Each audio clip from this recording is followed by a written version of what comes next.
Very good morning Kadakampally Surendran. Kadakampally safe ആണോ അതോ Kazhakoottam safe ആണോ?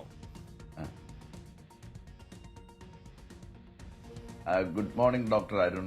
കടകംപള്ളിയും സേഫാണ്, കഴക്കൂട്ടവും സേഫാണ്, ഒരു സംശയവും വേണ്ട. ആ കോൺഫിഡൻസ് ഒരു അപാര കോൺഫിഡൻസ് ആണ്. കാരണം CPM പ്രത്യേകിച്ച് കടകംപള്ളി സുരേന്ദ്രനെ സംബന്ധിച്ച് കഴക്കൂട്ടം മണ്ഡലത്തിന്റെ മുക്കിലും മൂലയിലും അറിയാം. ഓരോ വോട്ടർമാരുടെ പേരെടുത്ത് വിളിച്ചറിയാൻ പറ്റുന്ന സ്ഥാനാർത്ഥിയാണ് എന്നുള്ളതാണ്. പക്ഷേ ഇക്കുറി മുരളീധരൻ, ഒപ്പം തന്നെ ശരചന്ദ്രപ്രസാദ് നിന്നപ്പോൾ തന്നെ ചില ആളുകളൊക്കെ ഡീലാരോപണമൊക്കെ ഉന്നയിച്ചു. അങ്ങനെ എന്തെങ്കിലും മണ്ഡലത്തിൽ നടന്നതായിട്ട് തോന്നുന്നുണ്ടോ, ഒരു അട്ടിമറി? ഇല്ല, എനിക്ക് അങ്ങനെ തോന്നുന്നില്ല കേട്ടോ. UDFന്റെ പ്രവർത്തകരും മിക്കവാറുമുള്ള ബൂത്തുകളിലൊക്കെ ഉണ്ടായിരുന്നതായിട്ടാണ് കണ്ടത്.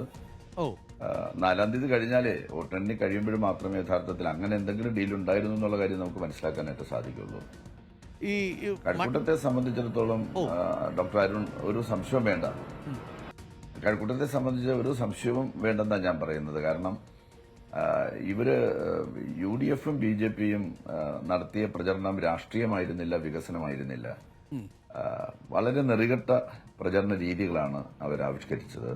എനിക്ക് തോന്നുന്നു അവർ രണ്ടുപേരും കൂടി യോജിച്ച് പ്ലാൻ ചെയ്ത് നടപ്പിലാക്കിയത് പോലെ എനിക്ക് തോന്നി. രണ്ടുപേരും പ്രചരണത്തിന്റെ കാര്യത്തിൽ ഒരേ രീതിയിലുള്ള പ്രചരണങ്ങളാണ് നടത്തിയത്. BJP കുറച്ചും കൂടെ കടന്ന കൈ കാണിച്ചു എന്നുള്ളത് മാത്രമേ ഉള്ളൂ.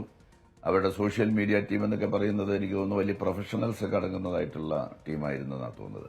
അവരെല്ലാം ഉപയോഗപ്പെടുത്തിക്കൊണ്ട് നടത്തിയ ദുഷ്പ്രചരണം ആദ്യം ഈ സ്വർണ്ണക്കൊള്ളയായിരുന്നല്ലോ പ്രധാനപ്പെട്ട ചർച്ചാ വിഷയം. അപ്പൊ സ്വർണ്ണക്കൊള്ള ഞാൻ തന്നെ ചർച്ചാ വിഷയമാക്കിയെടുത്തു. ഈ തന്ത്രി അറസ്റ്റ് ചെയ്ത സന്ദർഭത്തിൽ എന്റെ വീട്ടിലേക്ക് ഈ മുരളീധരൻ ഒരു മാർച്ച് നടത്തി.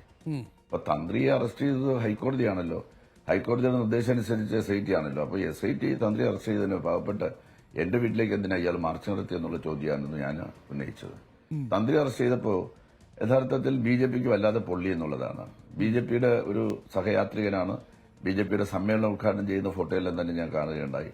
അപ്പോൾ തന്ത്രിയായിരുന്നാലും ശരി, മന്ത്രിയായിരുന്നാലും ശരി, കവർച്ച നടത്തിയാൽ കവർച്ചയാണല്ലോ.